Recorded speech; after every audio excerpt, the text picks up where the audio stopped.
नमस्कार दर्शक बंधु आपण कीटनाशक स्प्रे करी करी पूरा मुंड खराब हो गला कि आपणकर मुंड जाम हो गला कि आपणकर लंकारे एमिति जदि होइछि एई रोग जदि होइछि तेबे आपण बहुत परिश्रम कर शेष आपणकर लगैतिबा खर्च पूरा बुड़ीगला तेबे कौन करिवे एई रोगर मुक्ति पाइबा कले कौन कौन करने पड़ता है से सब विषय आम जानिबा।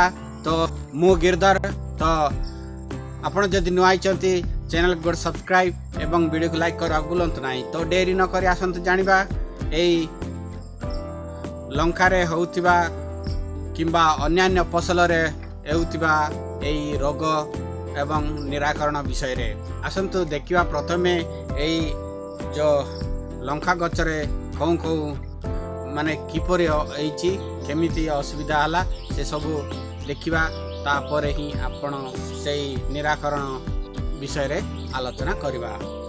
तो आसंतु देखिबा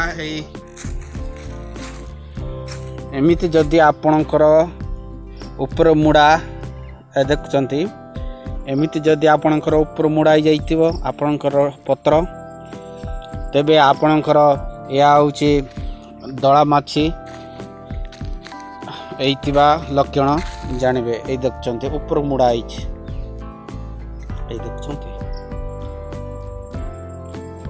ऊपर मुड़ा तेबे आउ किछि देखिबे आपणकर जदि एमिति तळखु तळ मुड़ा ए जाइतो या माइट बा कला माछी आक्रमण हेइतो तेणु एई कला माछी दला माछी एवं हलदिया माछी आपणकर जमी रे जदि एइछि कौन कौन निराकरण करबा प्रथमे जानिबा। तो एमिति एबार कारण गोटे आपण अतिरिक्त जदि यूरिया सार प्रयोग करिवे तेबे आपणकर एई रोग जल्दी एबार संभावना रही है। तेणु आपण एई रोग न होवाई आपण यूरिया टी कम करेंगे।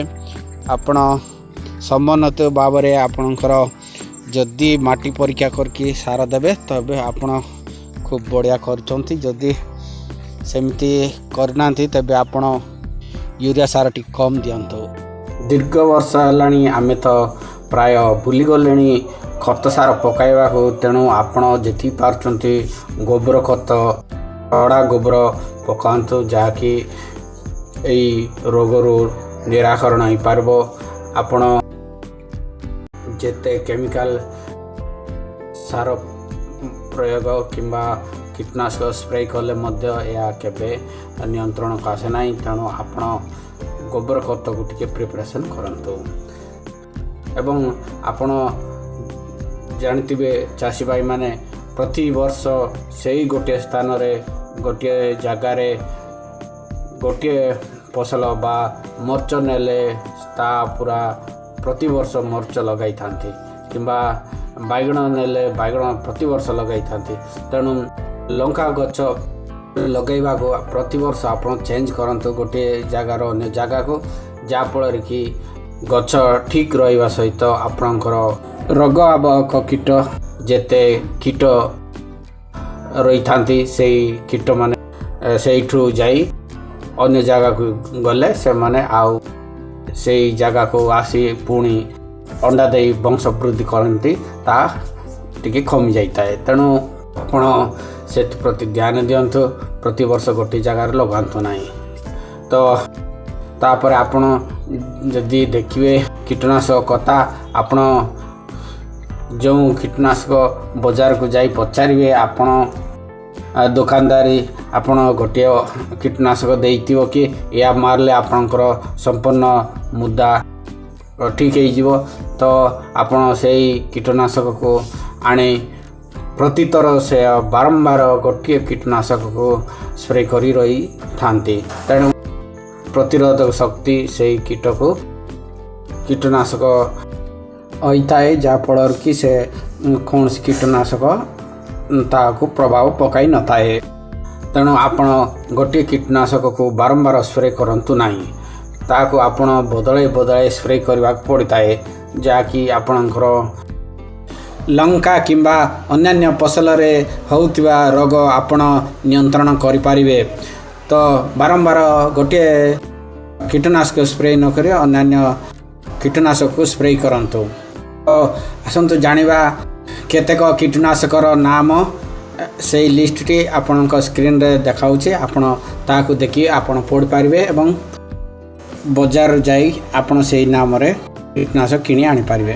କୀଟନାଶକର ନାମ ତ ପ୍ରଥମେ ଆପଣ ଯଦି ଇମିଡାକ୍ଲୋପ୍ରିଡ୍ ସହିତ ଆର୍ଥିନ୍କୁ ସ୍ପ୍ରେ କରୁଛନ୍ତି, ତେବେ ଆର୍ଥରକୁ ପୁଣି ଡାଇପୋଥୋରେନ୍ ସ୍ପ୍ରେ କରନ୍ତୁ। ଡାଇପୋଥୋରେନ୍ ତାପରେ ଆପଣ ଫିପ୍ରୋନିଲ୍ ଓ ସାଇପ୍ରୋମେଥ୍ରିନ୍, ଆସେଟାମିପ୍ରିଡ୍ ଏମିତି କୀଟନାଶକକୁ ଆପଣ ବଦଳାଇ ସ୍ପ୍ରେ କରନ୍ତୁ, ଯାହାଫଳରେ କି ଆପଣଙ୍କର ରୋଗ କଣ୍ଟ୍ରୋଲ୍ ହୋଇଯିବ। ତ ଏମିତି ଆପଣ ବଦଳାଇ ସ୍ପ୍ରେ କରିବାକୁ ପଡ଼ିଥାଏ। ଏହି ଚାର୍ଟ ଦେଖି ଆପଣ କୀଟନାଶକକୁ ଆପଣ ବଜାରରୁ ଆଣି ସ୍ପ୍ରେ କରିପାରିବେ। ତ ହଳଦିଆ ଲଟା ଜନ୍ତା ଏବଂ ସବୁଜ ଲଟା ଜନ୍ତା ଯଦି ଆପଣ ରଖିବେ, ତେବେ ଲଗାଇବେ ଆପଣଙ୍କ ଜମିରେ। ଗୋଟିଏ ଏକରକୁ ଆପଣ 10ରୁ 12ଟି, ତେବେ ଆପଣଙ୍କ ଜମିରେ କେତେ ଦଳା ମାଛି ଅଛନ୍ତି ଜାଣିପାରିବେ। ଅର୍ଥାତ୍ ସେଇ ଲଟାଳିଆ ଜନ୍ତାରେ ଲାଗି ଆପଣଙ୍କର କେତେ ଧଳା ମାଛି ମରିଯାଆନ୍ତି, ଯାହାକି ଆପଣ କିଛି ପରିମାଣରେ ଆପଣ କଣ୍ଟ୍ରୋଲ୍ କରିପାରିବେ। ଏହି ଭିଡ଼ିଓଟି ଆପଣଙ୍କୁ ନିଶ୍ଚିତ ଇନଫର୍ମେସନ୍ ମିଳିଥିବ,